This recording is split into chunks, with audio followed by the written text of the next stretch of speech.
guys, welcome back to another episode of Two Dudes in a Six Pack. Today we have a Grolsch IPA going on here. Looking forward to getting into this. It's 5.5% ABV, 32 IBU, and 16 EBC. I'm not really sure. I don't know off the top of my head what an EBC is. I have to look that up.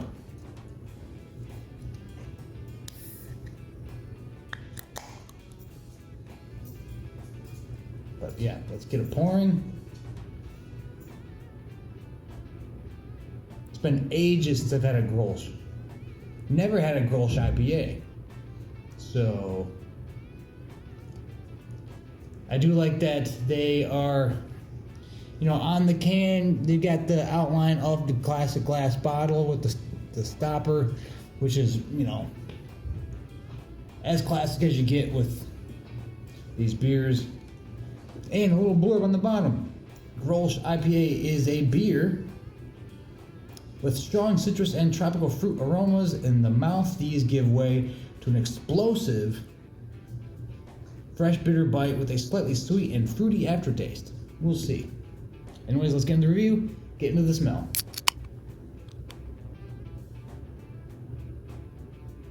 It's an IPA, but it has a little bit of that hazy funk going on. If you like the funk that's in some lagers, it has a bit of that in it. It's got your standard citrus pine going on. Maybe a bit of a grapefruit. And again, a little bit of that kind of marijuana funk aroma going on. It's not, once you start kind of really looking for the grapefruit and the pine, that the funkiness kind of, you almost smell past it, but it's there initially at least. So I'm interested to see what the taste is going to be like, but I'm going to recommend it on the smell and the taste.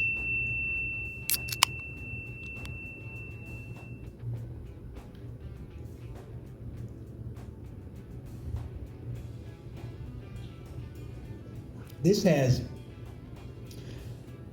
almost more of like a malty bite to it. It's got, it's hoppy, but the bitterness I'm getting is more, it tastes more like an Oktoberfest maltiness going on. It's kind of front half of the tongue. It does have that kind of hard English muffin taste to it, where it's a little bitter, you almost get a little doughiness going on.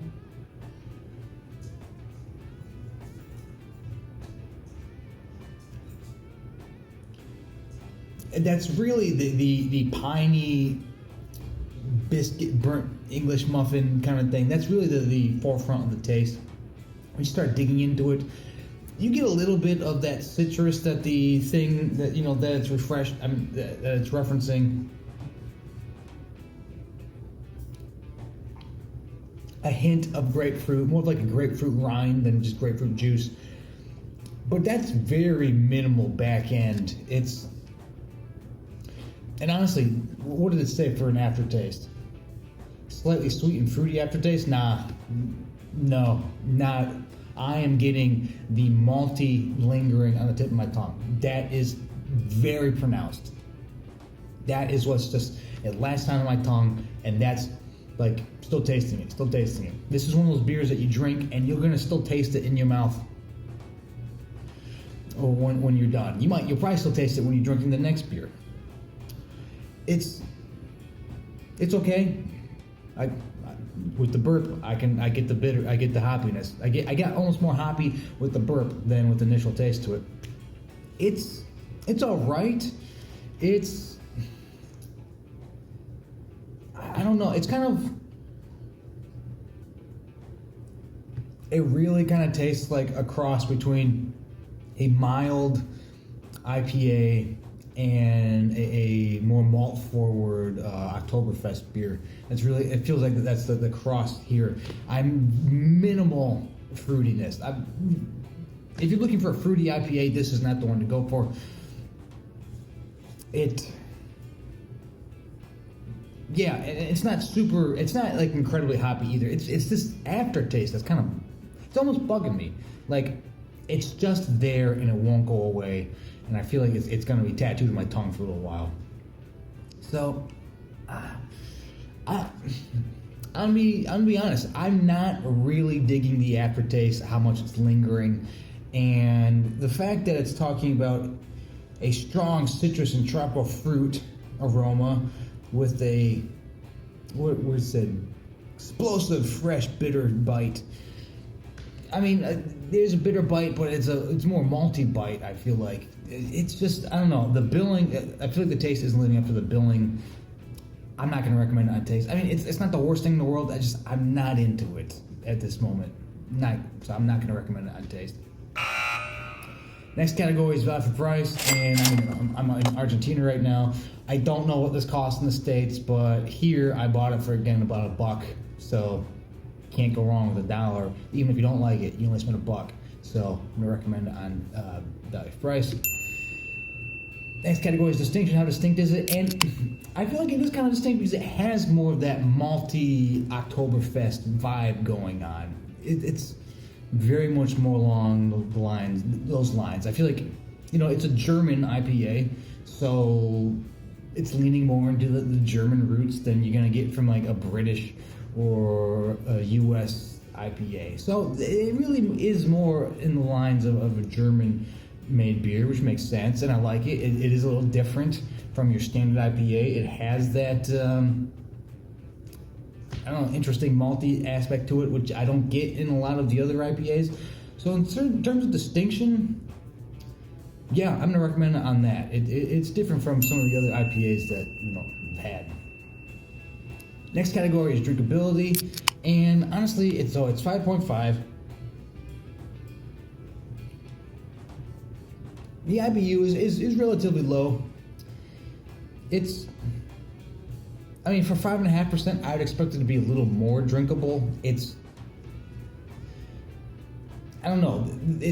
I feel like it's pretty smooth, but there's just like a top layer on top of all of the flavors that makes it a little rough. I think it's that maltiness. Sometimes for me, with just the maltiness, isn't bad, but sometimes it's not as smooth as just your other beers, other taste profiles, and I don't know, for a lower ABV like 5.5, I would expect it to be a little more drinkable. It's not the worst thing, but I'm gonna give it a half. And last category is would I buy it again? And there are so many IPAs out there. You have so many options. This isn't doing it for me.